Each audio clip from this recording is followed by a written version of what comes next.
Kita hidup di dunia yang memuja kekuatan. Sejak kecil, kita sudah diajarkan untuk menahan tangis. Untuk tetap berdiri tegak, meski hati kita runtuh di dalam. Kata-kata sederhana seperti jangan cengeng atau kamu harus kuat, menjadi perintah yang tanpa sadar kita turuti sepanjang hidup. Lalu, tanpa kita sadari, kita mulai percaya bahwa kelemahan adalah sesuatu yang memalukan. Bahwa menangis adalah tanda kekalahan. Bahwa meminta bantuan adalah bukti kegagalan. Tapi izinkan aku bertanya padamu, benarkah itu semua? Kenapa kita begitu takut terlihat lemah? Apakah karena kita khawatir orang lain akan merendahkan kita? Ataukah karena kita sendiri tak sanggup menerima sisi paling rapuh dalam diri kita? Bayangkan, berapa banyak dari kita yang pura-pura baik-baik saja, saat dunia di dalam hati kita hancur berkeping-keping. Berapa banyak senyuman yang sebenarnya hanya topeng, agar orang lain tidak tahu bahwa kita sedang berjuang mati-matian. Ironisnya, dalam kerentanan itulah sebenarnya ada keindahan. Ketika kita rapuh, kita lebih manusiawi. Ketika kita jujur dengan luka, kita lebih nyata. Namun, dunia tidak selalu memberi ruang untuk itu. Dunia lebih sering mengagungkan mereka yang terlihat kuat, dibanding mereka yang berani mengakui bahwa mereka sedang goyah. Jadi kita menutupinya, kita menyembunyikan air mata, menelan rasa sakit dalam diam, dan berharap orang lain hanya melihat sisi terkuat dari diri kita. Tapi di balik semua itu, ada satu pertanyaan yang tak pernah hilang. Apakah benar kelemahan adalah musuh yang harus kita takuti?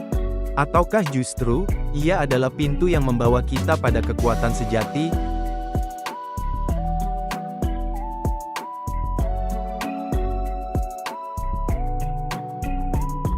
Ketakutan kita untuk terlihat lemah tidak muncul begitu saja. Ia terbentuk perlahan, sejak masa kecil. Sejak pertama kali kita mendengar kata-kata, jangan menangis, atau anak yang kuat tidak boleh takut. Kalimat-kalimat sederhana itu menempel begitu dalam. Mereka tumbuh menjadi aturan tak tertulis, yang membentuk cara kita memandang diri sendiri. Di sekolah, anak yang berani melawan dianggap hebat. Anak yang sensitif sering diejek. Di rumah, orang tua yang lelah mungkin tanpa sadar berkata, kamu harus bisa sendiri, jangan manja. Dan kita pun belajar, bahwa meminta tolong adalah tanda kelemahan. Budaya pun ikut menegaskan hal itu. Film, iklan, bahkan media sosial, sering hanya menampilkan sisi gagah, bahagia, dan sempurna dari kehidupan. Sementara air mata, rasa takut, atau kebingungan, jarang sekali mendapat tempat. Kita hidup dalam dunia yang mengajarkan satu pesan utama. Jika kamu ingin dihargai, jangan pernah terlihat rapuh. Pesan itu kemudian kita wariskan pada diri sendiri. Kita ulangi, kita percayai, sampai menjadi bagian dari identitas kita. Akibatnya, kita mulai membangun tembok. Kita pikir, dengan menutup rapat semua rasa sakit, kita akan terlihat lebih kuat. Padahal, semakin tinggi tembok itu, semakin kita jauh dari diri sendiri. Di balik senyuman yang dipamerkan, ada hati yang berteriak ingin dimengerti. Di balik pencapaian yang dibanggakan, ada rasa takut untuk dianggap tidak cukup. Itulah akar dari semua ini. Bukan sekadar soal takut dipandang rendah oleh orang lain, tetapi juga tentang bagaimana kita belajar menolak sisi rapuh dalam diri. Karena sejak kecil kita tidak diberi ruang untuk berkata, aku sedang tidak baik-baik saja. Sehingga ketika dewasa, kita pun melanjutkan pola itu. Kita menyembunyikan kelemahan, bukan hanya dari orang lain, tapi juga dari diri kita sendiri.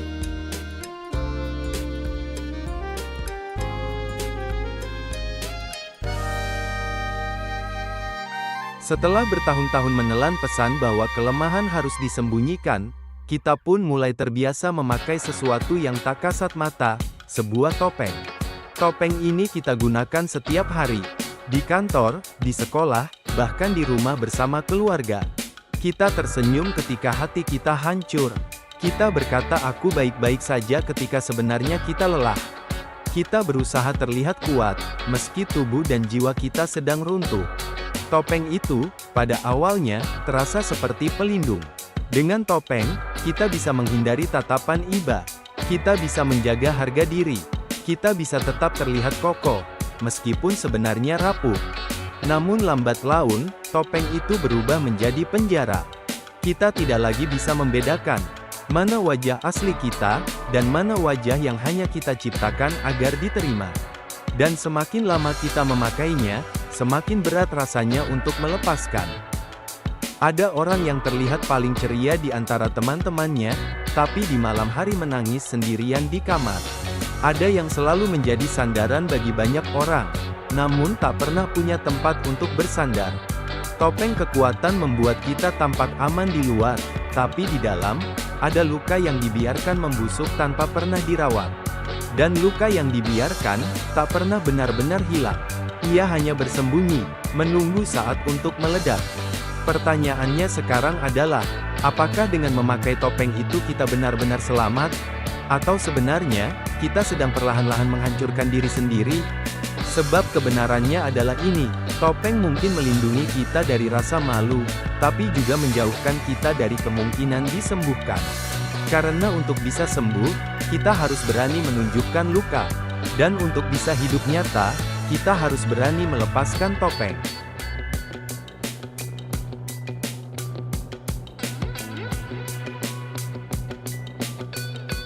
Kerentanan. Kata itu sering membuat kita merasa tidak nyaman. Karena di dalam kerentanan, ada pengakuan bahwa kita tidak selalu bisa mengendalikan segalanya. Bahwa kita bisa terluka, bahwa kita tidak kebal dari rasa sakit. Dan justru itulah yang paling sering kita tolak. Kita menginginkan hidup yang terlihat kuat, stabil, dan tak tergoyahkan. Kita ingin dihormati karena ketangguhan, bukan dikasihani karena kelemahan. Maka, setiap kali rasa takut, kecewa, atau sedih datang, kita buru-buru menyembunyikannya, seolah-olah perasaan itu adalah dosa. Padahal, kerentanan adalah salah satu bagian paling alami dari manusia. Ia adalah tanda bahwa kita masih bisa merasakan. Tanda bahwa kita masih memiliki hati yang hidup. Dan ironisnya, kerentanan seringkali justru membuka pintu ke sesuatu yang lebih besar, koneksi. Coba pikirkan. Kapan terakhir kali kamu merasa benar-benar dekat dengan seseorang? Apakah saat kalian sama-sama tertawa tentang hal-hal sepele? Atau justru saat kalian saling berbagi luka, saling jujur tentang rasa takut yang kalian simpan sendirian selama ini? Kedekatan sejati tidak lahir dari kesempurnaan. Ia tumbuh dari kejujuran. Dari keberanian untuk berkata, "Aku sedang rapuh, dan aku butuh kamu mendengarkan." Itulah momen ketika hubungan menjadi nyata, ketika manusia bertemu manusia tanpa topeng. Tetapi kita menolak sisi itu, karena kita percaya dunia tidak akan menerima kita dalam keadaan rapuh. Kita takut ditolak, dihakimi, atau dianggap gagal. Sehingga kita memilih untuk tetap memakai topeng, walau jauh di dalam hati, kita merindukan koneksi yang tulus. Pertanyaannya adalah, sampai kapan kita akan terus mengusir kerentanan dari hidup kita?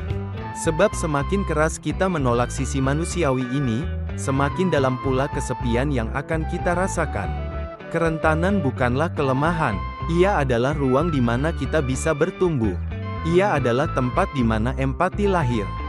Dan hanya ketika kita berani menatap sisi ini, kita bisa benar-benar mengenal diri kita sendiri.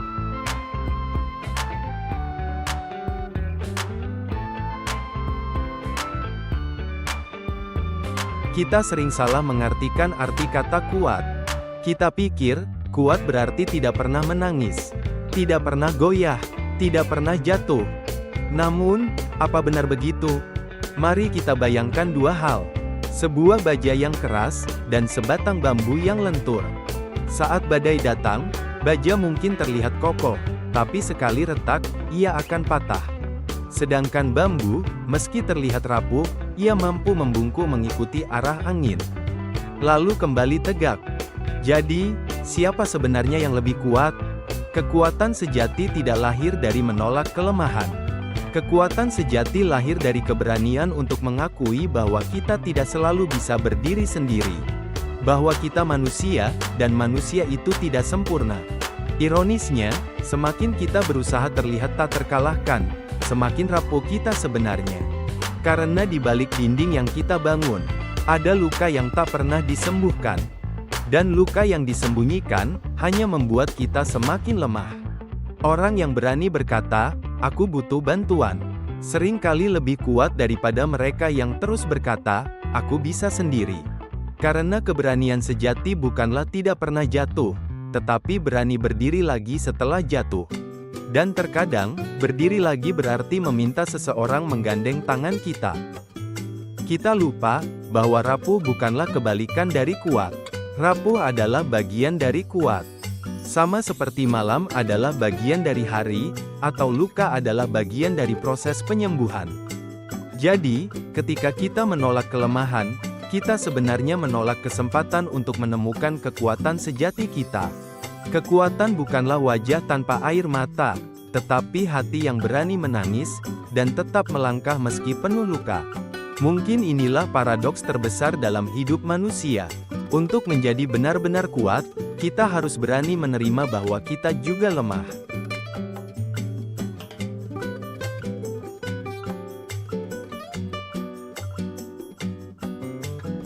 Setelah begitu lama kita menganggap kelemahan sebagai musuh, mungkin sudah saatnya kita bertanya, bagaimana caranya berdamai dengannya?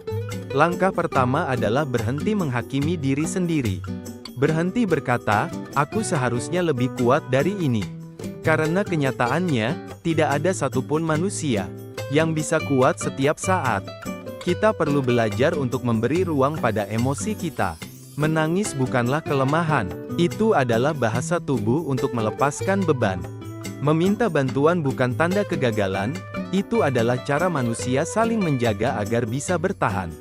Cobalah mulai dari hal sederhana. Berani berkata pada diri sendiri, "Aku sedang tidak baik-baik saja, dan itu wajar." Atau saat bersama orang yang kita percaya, izinkan diri untuk bercerita tanpa takut dihakimi. Berdamai dengan kelemahan juga berarti menerima bahwa hidup tidak harus selalu sempurna. Ada hari-hari ketika kita kuat, dan ada hari-hari ketika kita butuh istirahat. Keduanya sama berharganya.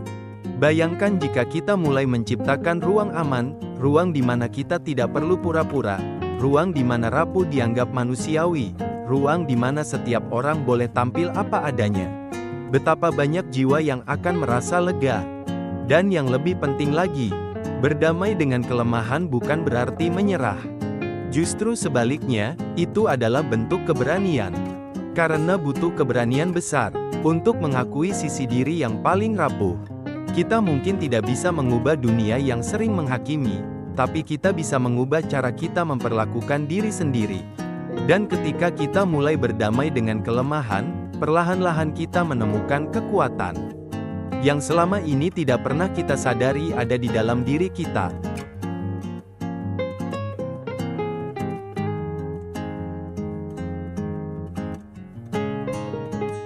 Diam bukan berarti hampa. Keheningan bukan berarti kosong. Seringkali, justru di dalam diam, kita menemukan bagian diri yang paling murni. Bayangkan sejenak, kalau hari ini semua suara dimatikan, tidak ada notifikasi, tidak ada percakapan, tidak ada bising jalanan. Apa yang akan tersisa? Jawabannya adalah dirimu sendiri. Kita sering berlari mengejar validasi, status, atau kesibukan, seolah itu semua adalah inti dari hidup. Padahal, ketika keheningan tiba, mungkin saat tengah malam, atau saat duduk sendiri, yang tersisa hanyalah pertanyaan sederhana, apakah aku benar-benar hidup? Mungkin disitulah letak ketakutan terbesar kita. Bukan takut pada diam itu sendiri, tetapi takut menghadapi siapa diri kita sebenarnya ketika semua topeng dilepas. Namun, jangan salah. Keheningan bukan musuh. Ia adalah ruang aman, tempat kita bisa beristirahat dari sandiwara dunia. Tempat kita bisa menyentuh luka lama dengan kelembutan. Tempat kita bisa berdamai dengan masa lalu, sekaligus menata langkah untuk masa depan. Bayangkan kalau kita bisa belajar untuk duduk bersama diam. Bukannya menolaknya, tapi merangkulnya. Bukan untuk melarikan diri dari kehidupan, melainkan untuk kembali merasakan kehidupan. Karena ketika kita bisa tenang dalam keheningan, kita juga bisa lebih kuat menghadapi kebisingan dunia. Kita tidak lagi reaktif, tidak lagi mudah goyah. Tidak lagi haus pada pengakuan. Keheningan membuat kita berdiri dengan pijakan yang lebih kokoh. Maka, jangan lagi anggap diam sebagai ancaman. Lihatlah ia sebagai undangan. Undangan untuk pulang, bukan ke rumah, tapi ke dalam dirimu sendiri. Dan mungkin, pada akhirnya, yang kita butuhkan bukanlah lebih banyak suara, lebih banyak hiruk-pikuk, atau lebih banyak perhatian. Yang kita butuhkan hanyalah keberanian untuk duduk tenang dan mendengarkan jiwa kita yang selama ini berbisik di balik hening.